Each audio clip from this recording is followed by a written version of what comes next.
Hi, my name is Marissa Carroll, and welcome to my lecture on the dangers of the Alzheimer's drug Lecanemab. I am a student at UIUC, first year undergrad, and let's just get started. Okay, so what is Lecanemab? Lecanemab is an antibody intravenous, which is just an IV, infusion therapy that targets and removes beta amyloid from the brain. So before this treatment can be administered, the patient has to test for the presence of beta amyloid because that's what this drug removes. So if there's no beta amyloid, then there's nothing that this drug does. You can determine amyloids with PET scans or lumbar puncture, which is a CSF test. And these proteins are found in the fatty membrane. So a beta amyloid plaque is an abnormal cluster of protein fragments of beta amyloid protein. So it's just a bunch of beta amyloid proteins, and they're called plaques. And so the plaques build up between the nerve cells, so they're between a nerve cell, and they stop the signaling of a synapse. And a synapse is just the connection and communication points for neurons. So if anything is happening, if this nerve is telling this nerve something, then the plaque will stop it from telling it. And this causes the main symptoms of Alzheimer's disease, like forgetfulness. So then it's like, oh, you need to remember to do this, but the plaque is there to stop it. So then it can't be like, oh, now I remember to do this. Once a beta amyloid plaque has been confirmed, the patients will receive lecanemab every 2 weeks, and the session lasts about 60 minutes. In addition, the Alzheimer's Association claims that even though lecanemab does not cure Alzheimer's, it will elongate the patient's participation in daily life and independence at home. Because currently there is no cure for Alzheimer's, just ways to slow it down. So let's talk a little bit about the clinical trials and their diversity numbers, because as you can see on the pie chart, it's not super high. 75% of their people were white, patients were white, and 25% of them were BIPOC. And only 3% of that 25 were Black. The issue with that is Dr. Tamara Bandari points out that a recent Washington University research study reveals that 3 experimental blood tests designed to identify people in early stages of Alzheimer's disease perform differently in African American individuals compared with white individuals. So, in conclusion, if blood tests perform differently in African Americans than white Americans, then it can be inferred that medication will also perform differently between these two groups. It's also noticed that Black study participants showed higher rates of cognitive impairment, particularly on measures of processing speed, executive function, language, compared to white participants. So again, this just shows that people of color, especially African Americans, perform differently than white Americans.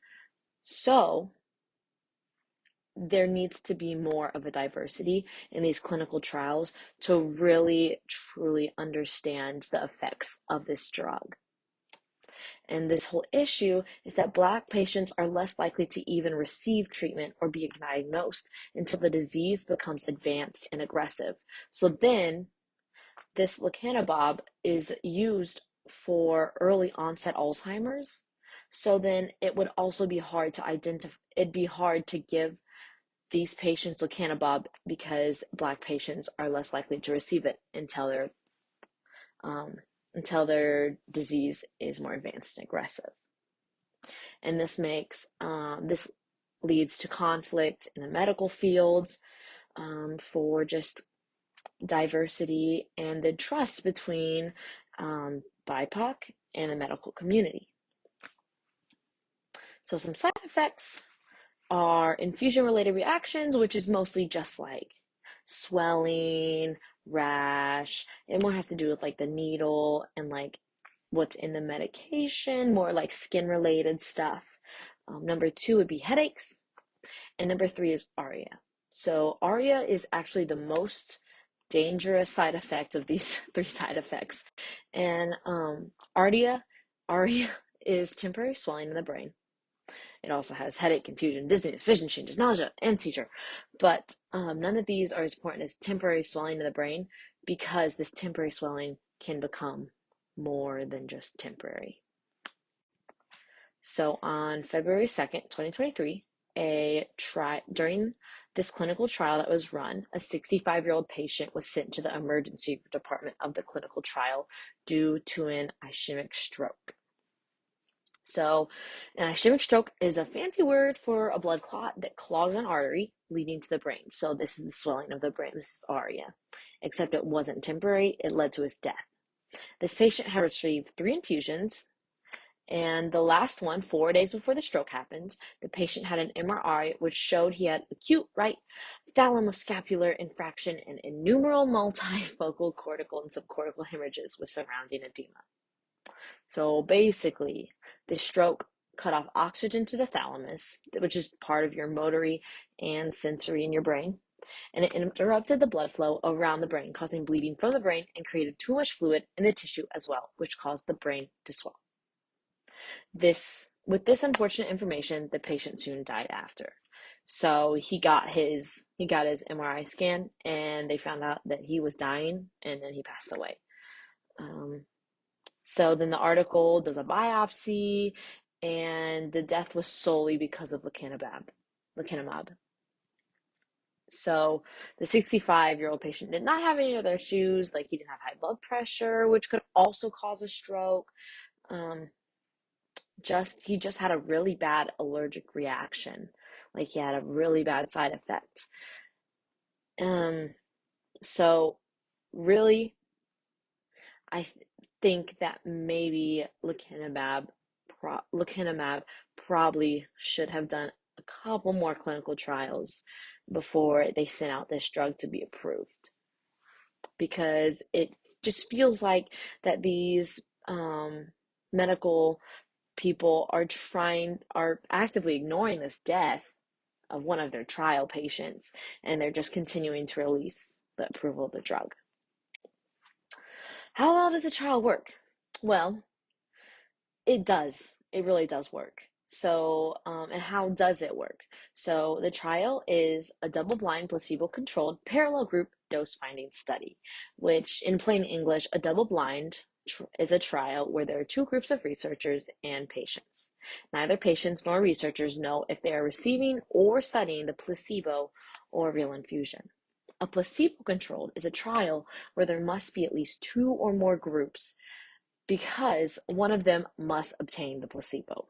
In this case, there are multiple groups because this trial also consisted of parallel groups.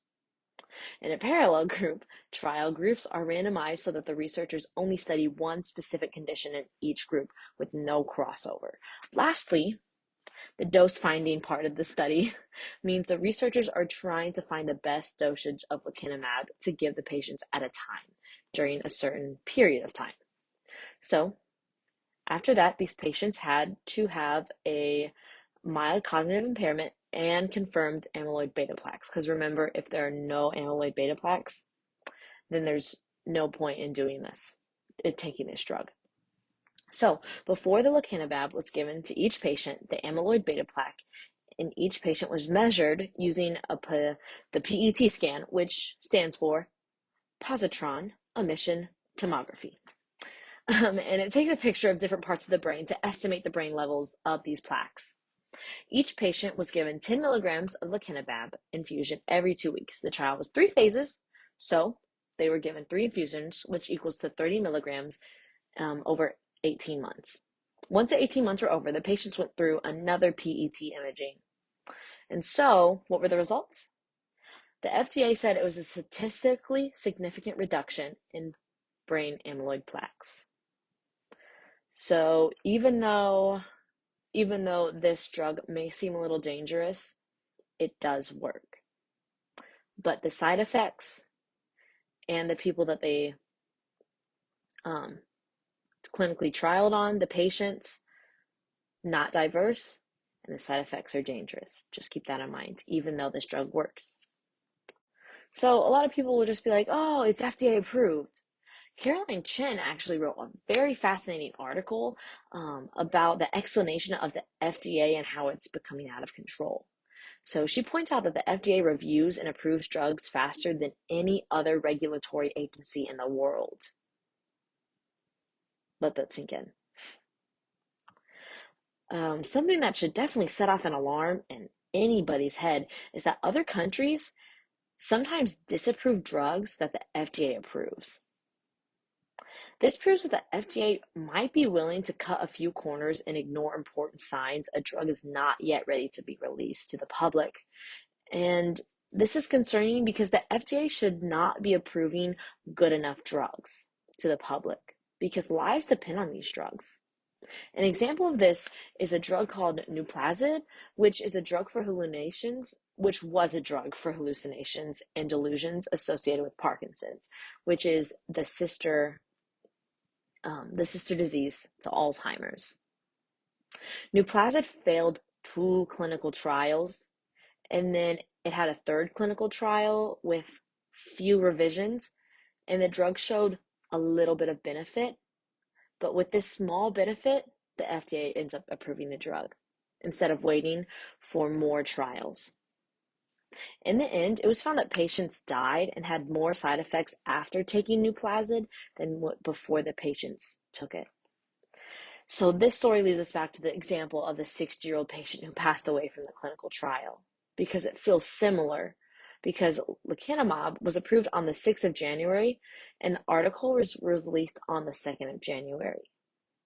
So although the drug passed trials just like Nuplazid, there should have been more clinical trials to see if this death was a fluke or a pattern. Another thing about the FDA is that the FDA and the manufacturers of lecanemab will gain millions and millions of dollars once the drug is processed. Especially with this new drug, lecanemab is one of the most expensive Alzheimer's drugs, which averages around $26,000 a year.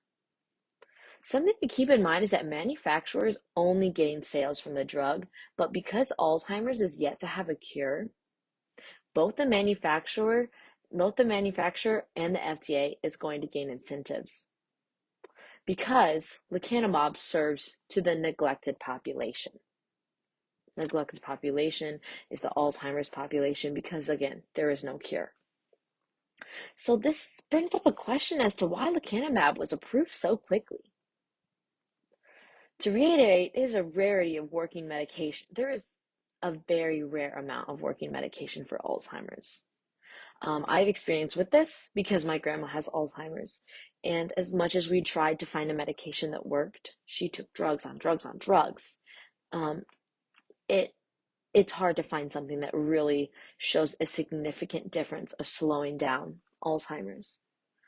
And the FDA is also just taking advantage of people like me, people like my dad, because people will jump at the chance to find a cure for Alzheimer's. So they use that to their advantage and approve medication to gain more money and more funds. So the FDA has really gone from an ethical administration to a very greedy company. Thank you for sitting through this lecture.